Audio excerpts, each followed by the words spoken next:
ยสบายดีเด้อพ่อแม่พี่น้องเมื่อสุขุทุกคนเด้อมาพบพ่อกับน้องลาตรีพี่น้องพบพ่อส่วงยามแรงแหละพี่น้องตอนนี้กะ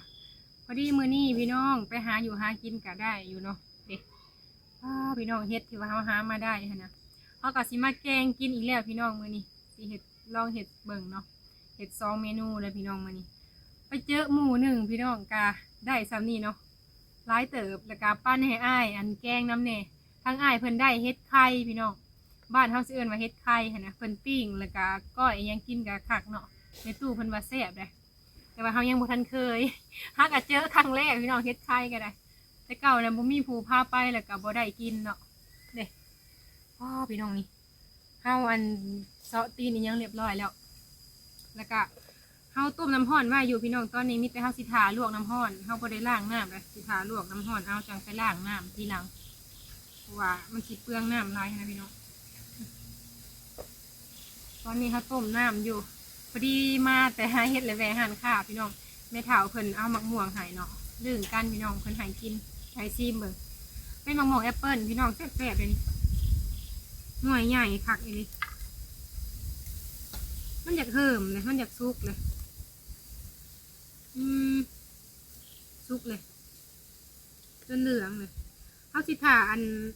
ลวกเฮ็ดแล้วคนละพี่น้องจะสิแกงแนวแกงใส่กระมีแล้วมีผักติ้วแล้วก็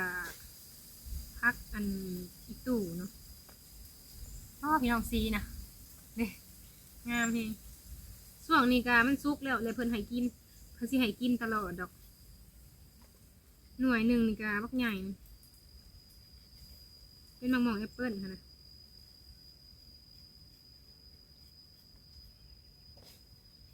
วงมน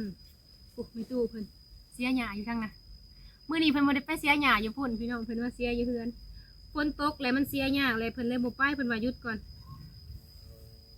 เวลาไปเลยเสียหยาแบบว่าดินมันเหนียวค่ะนะเพิ่นเลยหยุดอยู่เฮือนพอดีเฮาก็มาเฮ็ดกินอยู่พี่แหละมานั่งเย็นอยู่นอกพี่เลยเนาะสบายมันเย็นคักเนาะปาดในเนาะบัดนี้นี่บ่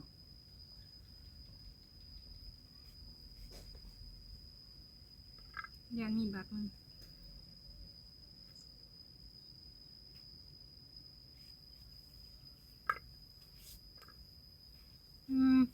นวลมันหลายแฮง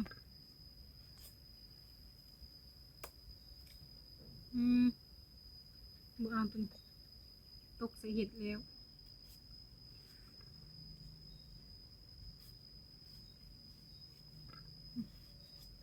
มันสุกทางในแห้งสุกคัก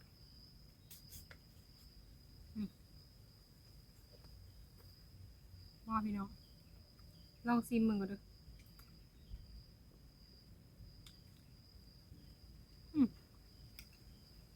ดอกกระบานเลยเฮ็ดปลวกถ้าไปบ่ทันนี่เน่าเบิดเลยแหละพี่น้องใครได้ว่าไปแล้วก็เจอเนาะพอได้กินอยู่นี่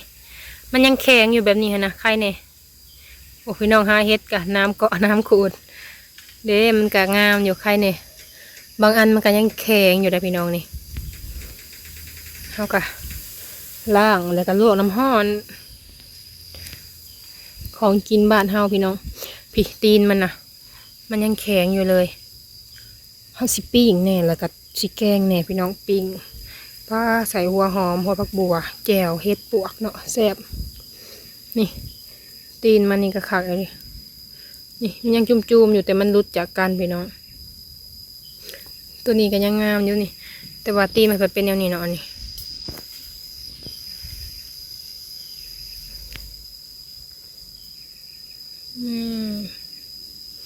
เขาสิเอาไปลวกน้ำห้อนก่อนแหละจากสิเอามาแกงแล้วก็สิปิ้งเฮ็ดก่อนพี่น้องนี่อันนี้ก็สิเป็นอันยอดผักติ้วแล้วก็มีผักอีตู่หมกเพชรดิบพี่น้องเดี๋ยวสิมาแกงให้เบิ่งเด้อแซ่บๆน้ำกันพี่น้องมื้อนี้เฮาล้างเรียบร้อยแล้วบัดนี้สิมีน้ำยานางพร้อมแล้วก็เฮ็ดปวกที่เฮาลวกเรียบร้อยพี่น้องนี่ก็สิประมาณนี้คักเลย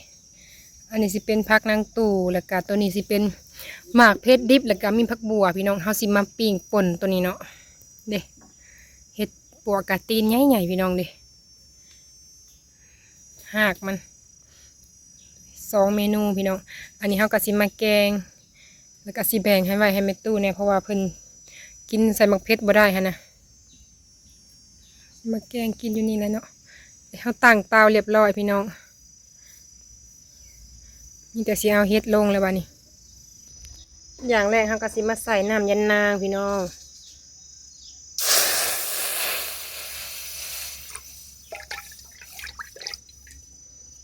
น้ำยันนางเขียว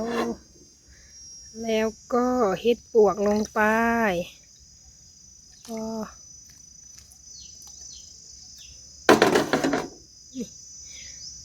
เขาใส่เฮ็ดกับน้ำยานางลงไปเรียบร้อยพี่น้องนี่เลยเขาสิเอาข้าวเบื่อกับหมักเพชรลงตามหลังเนาะเพราะว่าอันนี้เขาสิยังสิหายแม่ตู้เพิ่นอยู่เขาสิมาตำข้าวเบื่อกับหมักเพชรไว้สิมาถ่าใส่ตามหลังพี่น้อง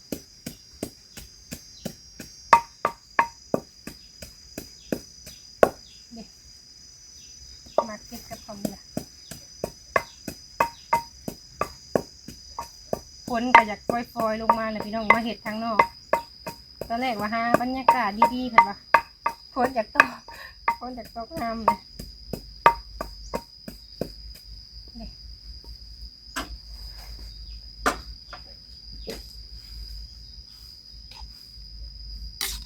แกงเห็ดพี่น้อง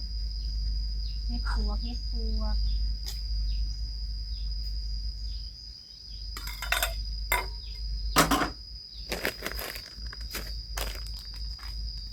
อันนี้จะเป็นผงนัวพี่น้อง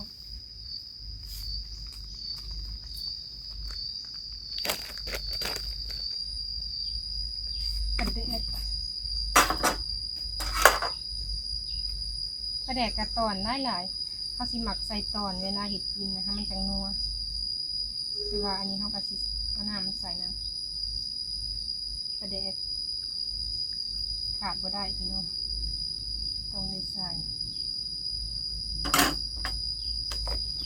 พอดีเห็นกับปุกน้อยก็เลยเอามาใส่ปุกน้อยปุกใหญ่ก็มีพี่น้องมันหิวเนี่ย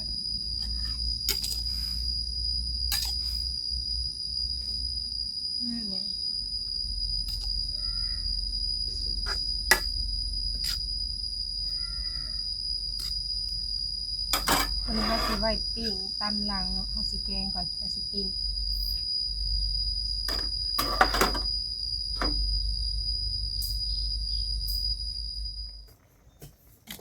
เขาเอาพักนี้ลงแล้วสิตักไว้ให้เพิ่นใส่ถ้วยนี้ก่อนเขาจะใส่หมักเพชร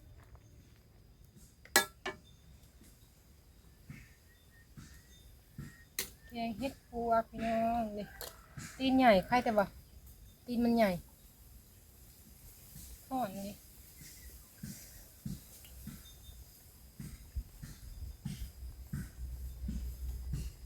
ซิมเบิร์นเพิ่นก็ว่าสิเป็นรสชาตินี่แหละ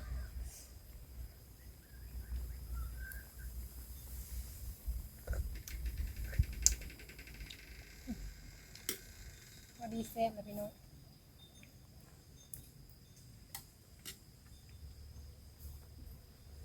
เอาสิแบ่งไว้แล้วก็ห้ามกะสิใส่หมักเห็ดแล้วก็ใส่ข้าวเบื่อพี่น้องเมนูบ้านๆห้ามแกงเห็ดธรรมชาติปีละครั้งถ้าบ่ไปหม่นปลากับบ่ได้กินพี่น้อง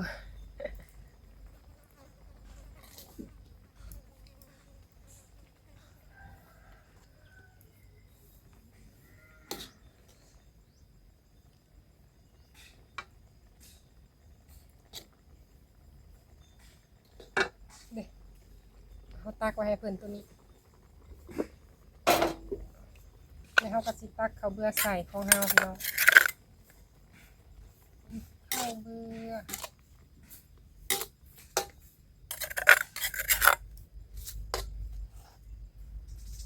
มีผักใส่ไปเลย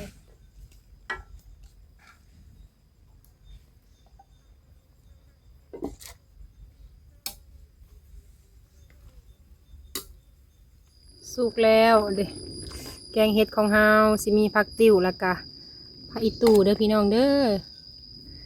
แกงแบบบ้านๆเฮา ตักให้เป็นตู้เพิ่นแล้วเขาก็มาใส่ข้าวเบื่อนี่อายทวนๆอยู่มาเด้อพี่น้องเด้อแซ่บๆนำกันเด้อเขาก็สิโป่งขึ้นก่อนพี่น้องบัดนี้สิมาปิ้งเฮ็ดปวกต่อได้บัดนี้คักปิ้งเฮ็ดปวกลองเบิ่งเด้อพี่น้องว่ารสชาติสิเป็นแนวใด เฮาสิลองปิ้งป่นเบิ่งพี่น้องนี่ใกล้สิสุกแล้วหลังจากที่ว่าแกงแล้วก็มาปิ้งอีกน้อยหนึ่ง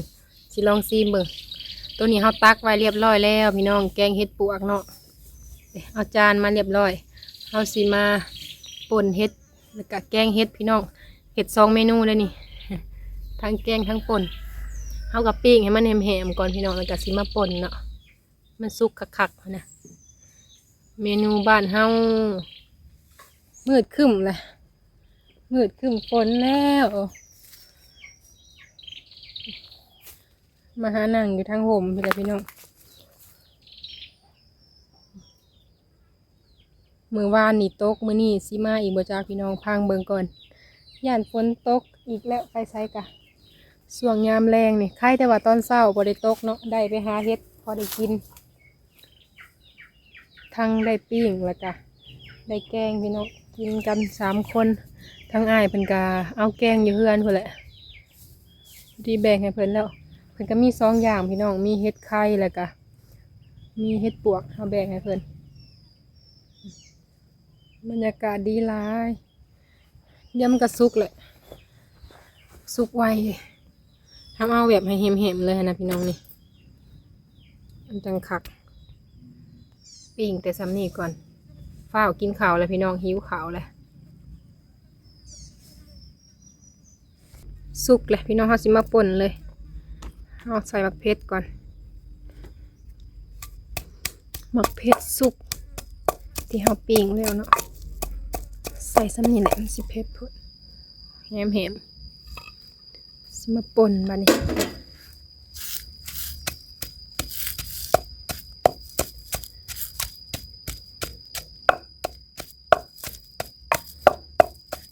หอมพี่น้องปิ้งป่นนะแซ่บเนาะย่างอยู่เขาสิไว้ป่นอีกเด้ปิ้งบ่ทันแล้ว กินข้าวก่อนอยากข้าวแล้ว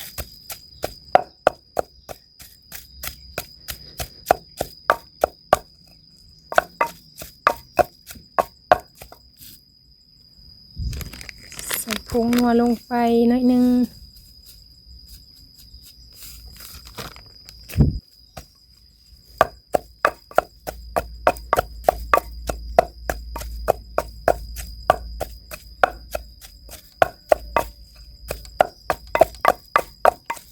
แล้วเลย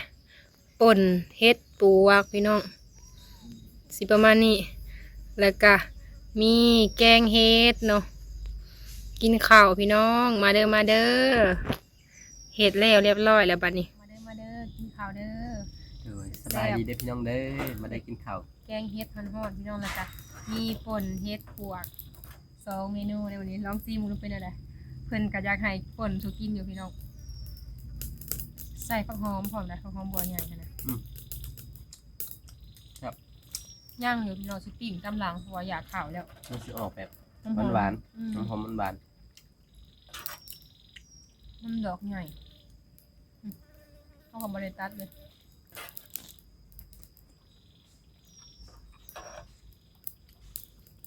บางทีก็อยากเงี้ยเลยนะเพราะว่าตัวนี้เนี่ยมันอยากเปื่อยเนาะมันจะติดตามดอกมันพี่น้องดิน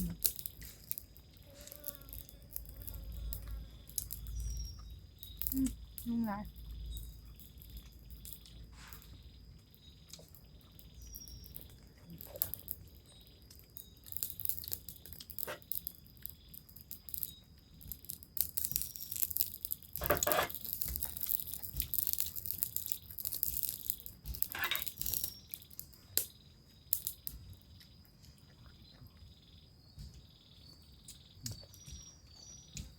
เมนไหมโมเมนพี่โอนฮาร์ดบอกกินกันมันได้มันมีสิ่งดีครับ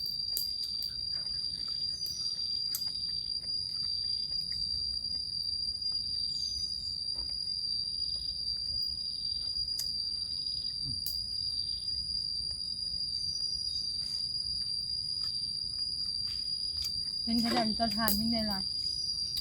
แล้วเขาจะหาจ้ะไปถึกหมู่ไปถึกหม่องเนาะบางทีกะนี่ดอกยังไง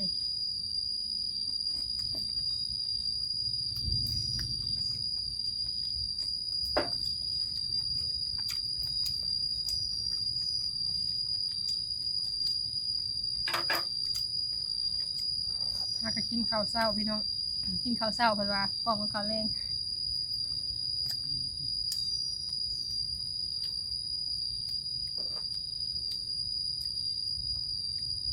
หอมเนาะแซ่บ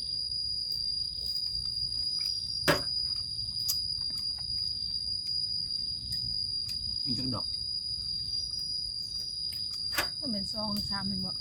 นี่ค่ะถ้ากระปิ้งตัวเดียวหนึ่งอยากข่าวแล้วก็เลยหยุดยางไฟปิ้งไว้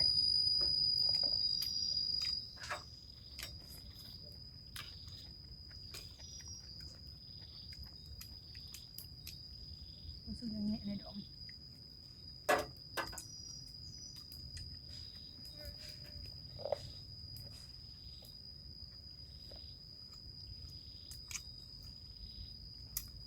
ดอก หอม ติดกัน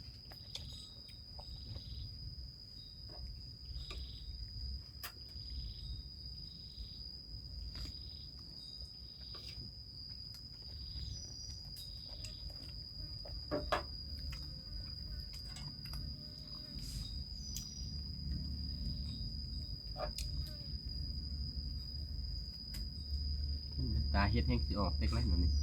คน ตก มืดวันนี้แล้วเนาะ แต่ว่าเฮ็ดแม่นออกแล้วจะเฮ็ดขมนะ คมเดี๋ยวนะเดียวหนึ่งปีนี่เนาะได้วางนั่นเลยคู่หนึ่งเงียบเลย ท่านอ๋อ มันยังไม่ทันออกเนาะ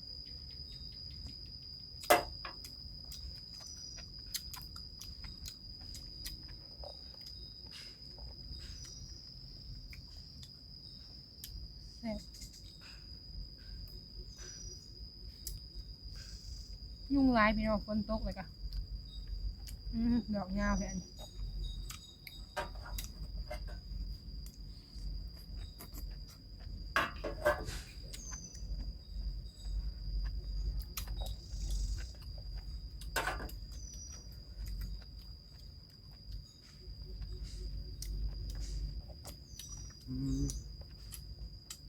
มีอันนี้น้ำเนาะ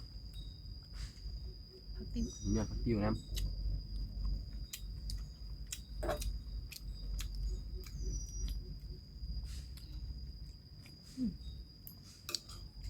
ดีแซ่บ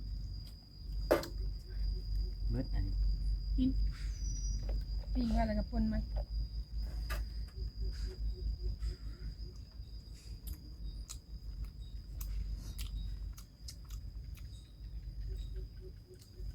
กินข้าวพี่น้อง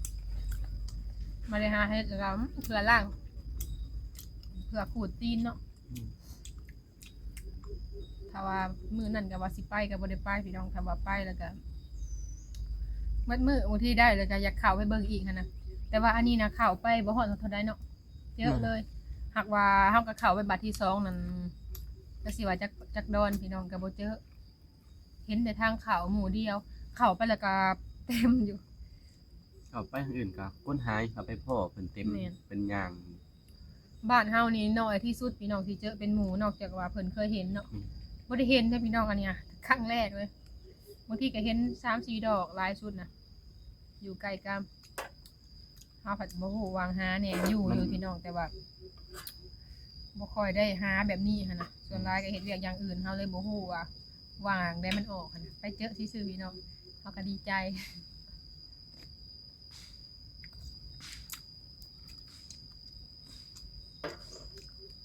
แต่เก่าเห็นเพิ่นได้สะออนแท้สะออนว่ะเพิ่นไปแต่ท่านบ่ทันได้แจ้งพุ่นแหละกินข้าวพี่น้องมื้อนี้กะมาแกงเฮ็ดแล้วก็ปิ้งเฮ็ดป่นพี่น้องย่างอยู่เฮาสิปิ้งไว้ก่อนพอได้ป่นกินเอาพี่น้องจังใดก็มีแต่ว่าสิขอจบคลิปพี่น้องไอ้มากินข้าวอีกแล้วมื้อนี้กะได้แกงเฮ็ดมาเด้อพี่น้องมื้อนี้ว้าคักเนาะ เออ สุดจัดเลยพี่น้อง บนทั้งถัก ป่นยังแสบคล้ายออกแล้วนี่ เอาพี่น้องคลิปนี้ลาไปแล้วเด้อขอกล่าวคำว่า สบายดีเด็กพี่น้องเด้อ